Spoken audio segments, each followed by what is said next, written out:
ఈరోజు అరుదైన అతిథితో నేను మాట్లాడుతున్నా.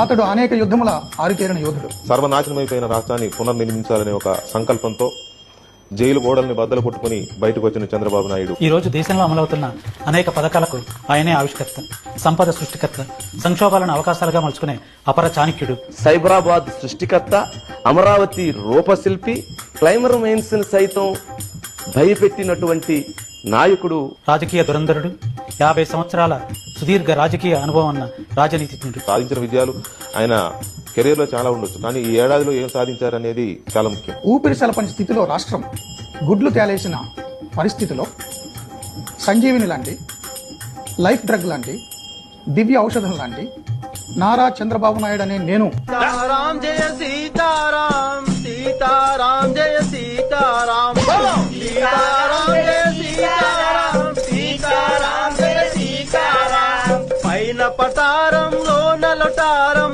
ఈ జగమంతా డంబాచారం. ఆపండి, ఎవరు మీరు? దండలు సవి దండలు.